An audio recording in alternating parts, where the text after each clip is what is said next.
Well, welcome back to Accident Reflections. If it's your first time, well, welcome with us. If you've seen this before or have been following the series, then, well, welcome back. This time we're going to have a look at the inadvertent instrument condition. In other words, you did not plan to go into cloud. In other words, not plan to do instrument flight. You're probably not trained to do instrument flight. But stuff like this happens once we fly low and we start dodging cloud. So let's have a look at this specific accident.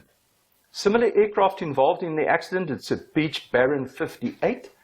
And I put there PE because it was airborne from Port Elizabeth on its way to Cape Town. Now let's have a look at some of the relevant history. The first one, already underlined there, is the pilot is alone. Well, why do I think it's so important? Remember, the moment that we fly alone, we've got to tend to everything. And if your attention is taken away, it's a problem. On the other hand, if you've got too many people talking all the time, they can take your attention away. All right, just to mention. Then, the aircraft, a ferry from PE after a 2-month MPI. I don't know who flew in that. Well, I don't know if the pilot flew in those 2 months. Cleared for takeoff, and then at 2,000 feet above mean sea level, obviously below the cloud, and they stand by for further climb. Then they requested to descend. Now that's the pilot requesting now to descend to 1,000 feet. Obviously the cloud is pushing him down. The lowest cloud is at 1,300 feet. Right, now the pilot is sitting there, and the dodgings of the game starts now. Now at this stage of the game, we've got the ground, which is supposed to be low. He wants 1,000 feet, but is it now 1,000 feet above the ground? Let's say it's above mean sea level, then, you know, the ground is always higher, at least 100 or 200 or 300 feet. So we're looking at very little space left. Okay. But the aircraft then disappeared from the radar. Witness saw the aircraft entering cloud. Oh my goodness. So there the thing happens. All of a sudden, the pilot has been trying to stay out of the cloud, so he's pushing it.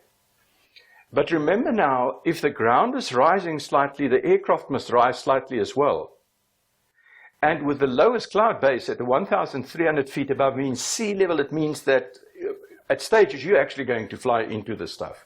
So the pilot, in fact, is flying himself slowly into a corner. They say that they heard a high-pitched noise of the engine and the impact was fatal. Yeah, on the side, we've just got a picture on, you can see it's quite fatal. Now, normally when we start off with an accident investigation, we have to do a timeline. And in this, I'm just doing a very, very short timeline in terms of the things that happen sequentially. So he's taking off from PE, was en route to Cape Town. Remember, I'm just looking at the facts now, and he was right off track. Okay, so here I've got a line. Let me get another color there. Here, the red line is where we're supposed to fly. He was asked in this area to call, but you can see where the accident happened. It means he's already far right off track. Okay, climb to 2,600, reminded to remain below. So being alone in the aircraft, trying to get settled down, that happens. So if there's no autopilot, then I can understand that things are happening fast. The Baron 58 is known for going a little bit faster. All right. Then he requested 1,000 feet. Now, as the ground is rising and as the clouds are low, because here, he then started an easy left turn. In other words, he started to try and fly away from the mountain, started to fly away from the higher ground, if you wish, because he realized now he's far right of track. Okay, And this is all the ingredients needed now for something unexpected to happen. And while we are dodging in, while we're looking at the ground, and while we're looking at the GPS, where we're off track, and I don't know what we're looking at, there's a lot of things that the pilot could take his attention, and before you know it, in the cloud. And that is then where the problem starts. Not everybody will lose it in the cloud, but we'll talk about it a little as we go along. Normally with the accidents, as you know, I now know there's a little bit of an argument, you know, what are we saying to each other, and why are we saying it? Well, just a couple of things. In the argument, the weather was 4/8 to 7/8 of cloud. That's a lot of cloud. And the cloud base between 1,300 and 2,000 feet. Man, that doesn't leave a lot of space. And between Mother Earth and the cloud and high ground, that does not mean there's 1,300 foot clearance. Okay? And remember, everything is happening at a huge rate of knots. The aircraft is not standing still. This is a problem.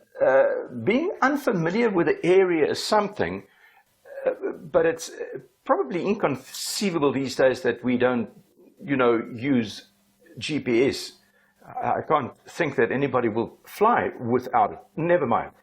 So he was up to 4 nautical miles right of track, and that was where the higher ground, as you can see here on the left, regaining track and dodging clouds, entering cloud while turning to the track, probably evading cloud, distracted, entered into cloud, and now loss of control.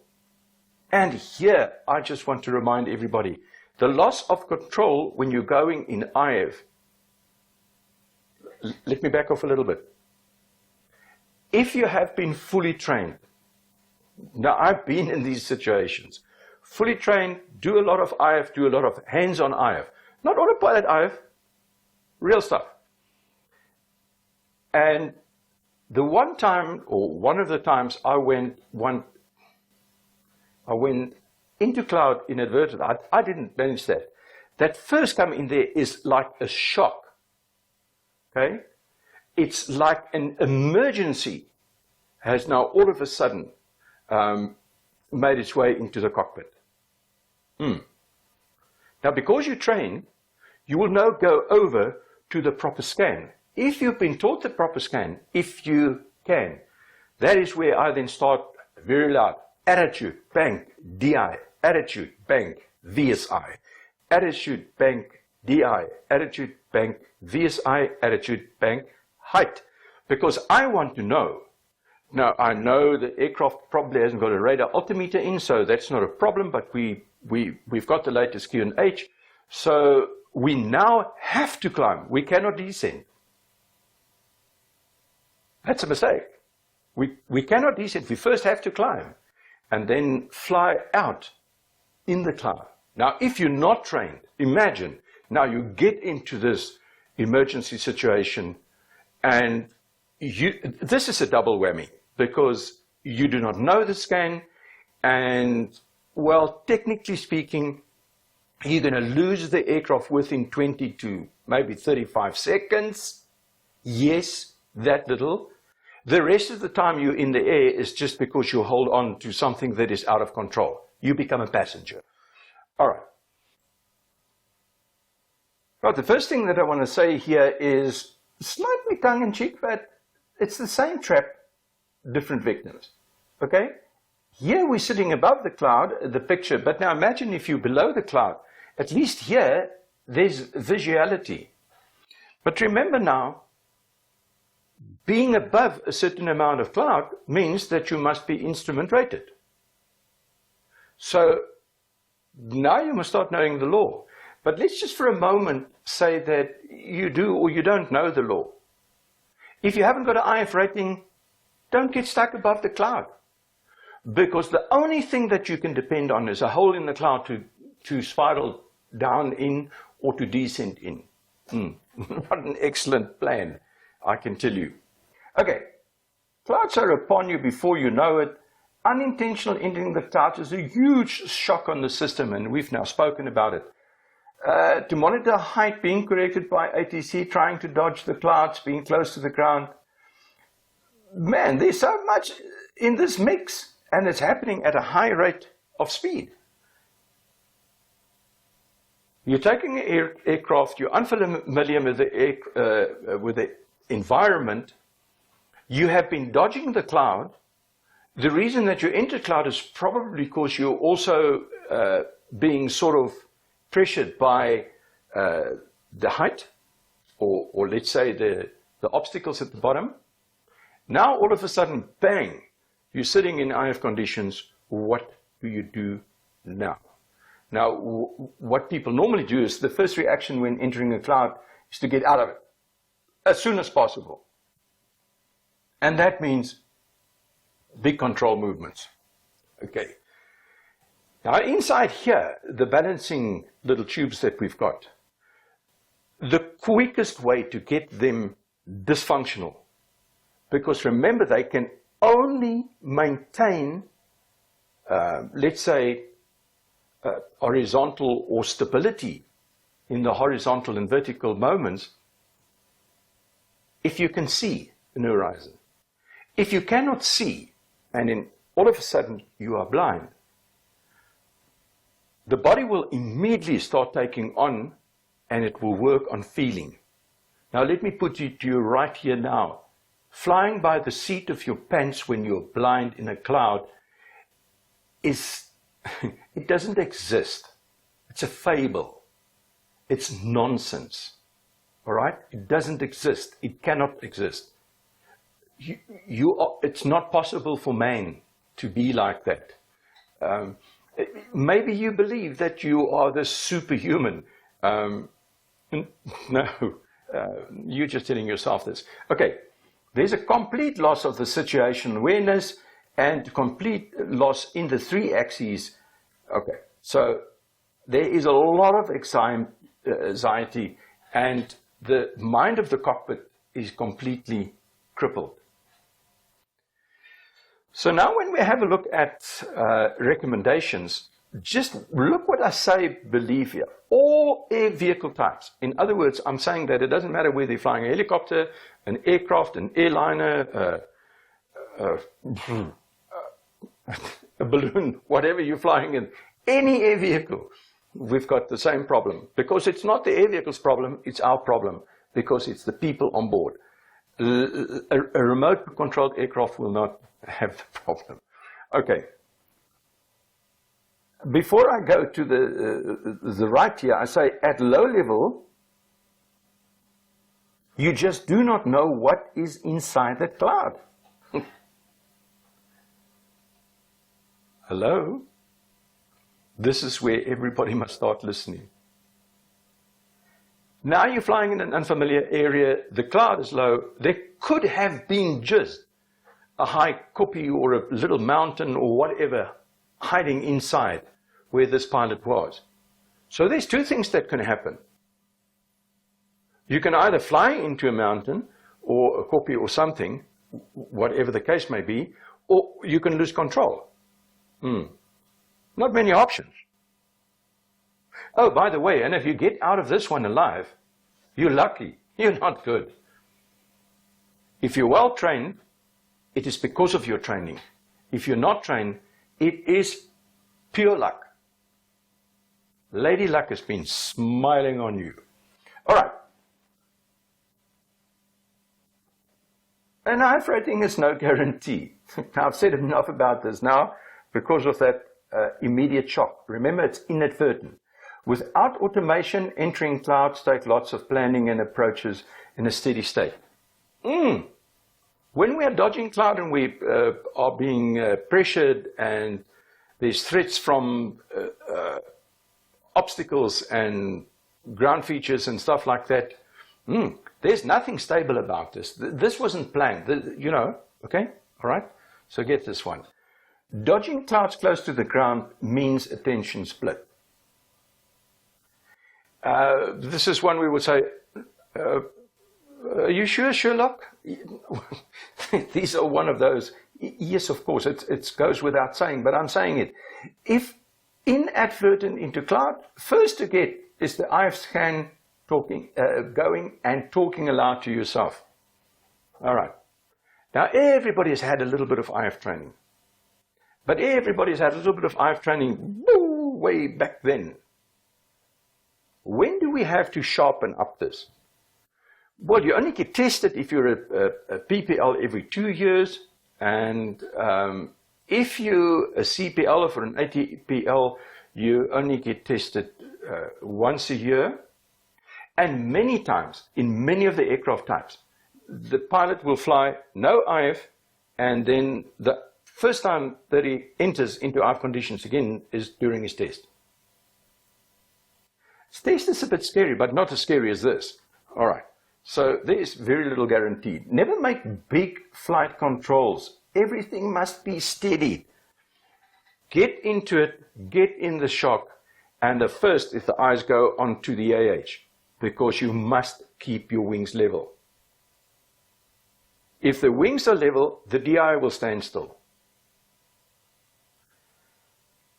Don't in the beginning worry about the speed, because you're going to start worrying about it just now. The first thing how you need to know is the VSI. Are you busy descending? Because you don't, okay? And then you make small movements. Wings level, small movements. Start climbing. Yeah, but I haven't got an IF rating. Well, you have got no more options left than to outclimb. Hopefully, the clouds do not end up at a higher level than what your aircraft can achieve. Or, once you have stabilized onto a safe height, then under IF conditions, still attitude bank, DI, attitude bank, VSI, put on only, listen, only 10, maximum 15, no more than that, degrees of bank. And then fly towards the area where you know or you suspect there's no cloud. I can tell you to turn back en route. In other words, if you know PE was clear, you could probably turn back to PE. But now, in the meantime, it means that you've got to get busy with navigation. You've got to do setups, maybe do frequency changes. I don't know what inside. All those things, they are now of second importance. The first importance is to stabilize the aircraft, to climb the aircraft, and to get into a stable position. And you cannot take your eyes off your condition for more than a second. Yeah, but I've got to change the frequency. Then you've got to do that. Put your hand there. I'm flying attitude bank, DI, click. Attitude bank, click. You cannot lose the picture. Okay, I'm not trying here to train anybody, but remember, yeah, well, just to make, I just want the seriousness of this to get and sink into the head. Never move more than one thing. That's it. Wings level, climb, level off, turn. One at a time. Do not attempt a climbing turn. If you go inadvertent IF and even if you train, first stabilize the aircraft. Level, wings level, climb, safe height, level off, and now start looking for a turn. If you are well experienced and you're in the climb and that's all stabilized, you can attempt a climbing turn.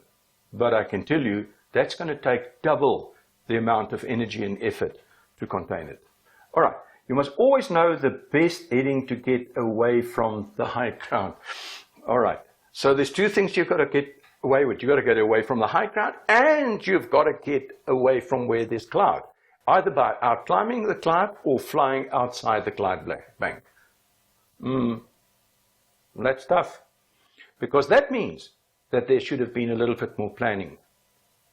That means there should have been a plan B. You cannot fly yourself into a corner.